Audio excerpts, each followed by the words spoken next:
Firstly, allow me to extend my gratitude to the organizers of the Congress for allowing South Africa through the National Department of Forestry, Fisheries and the Environment to participate in the 7th Biotrade Congress on Global Governance for Trade and Biodiversity. It's an opportune time to contribute to this platform, considering South Africa's advancements in trade and biodiversity. South Africa occupies 2% of the world's land, yet it's ranked as the 3rd most biodiverse country in the world, which is based on the unique variety of endemic species. South Africa also boasts cultural diversity, where biodiversity underpins and unite across cultures by precipitating a biodiversity economy which spans across terrestrial or landscapes and seascapes. Through a presidential lead program referred to as Operation Phakisa, South Africa has led and advanced in the biodiversity and oceans economy. Sustainability has been imperative in the biodiversity and oceans economy.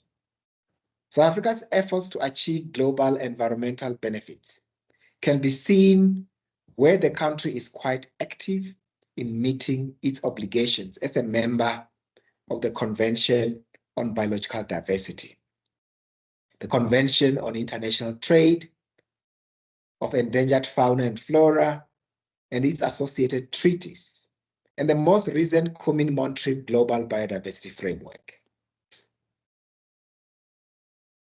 South Africa's obligations are domesticated through policy, strategy, and legislations.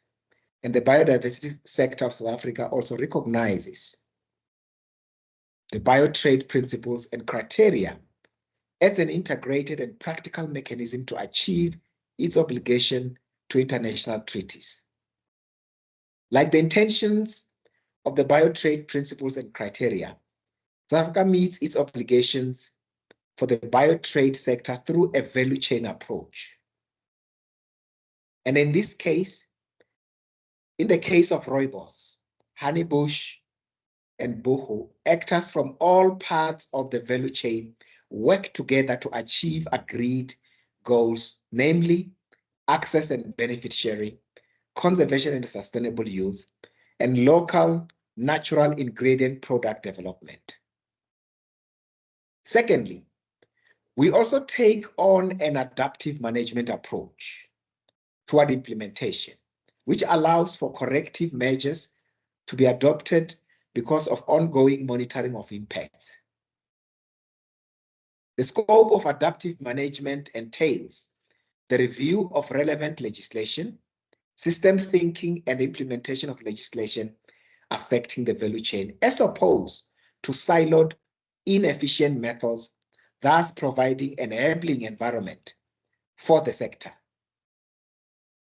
For this, we have, as the South African government, established an effective biotrade sector that involves all of government, working with business and local providers through collaboration, enabled by the bodies such as the Bioprospecting Forum, the Bioproducts Advancement Network of South Africa, or the BioBanza.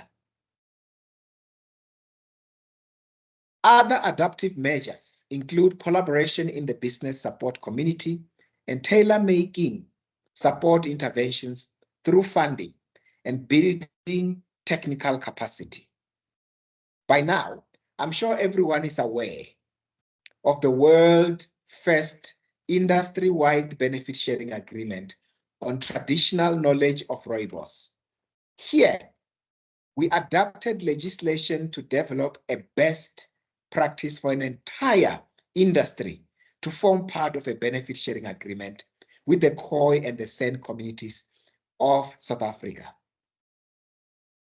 This has since trickled over to other industries such as the boho industry, as well as the honeybush industry. When we talk about building technical capacity, it is important to mention that the country also recently put out a small grant fund financed by the Global Environmental Facility for the honey bush value chain. This grant is an excellent example of a national offering which has been tailored to respond to the needs of community-based enterprises to advance an emerging economy.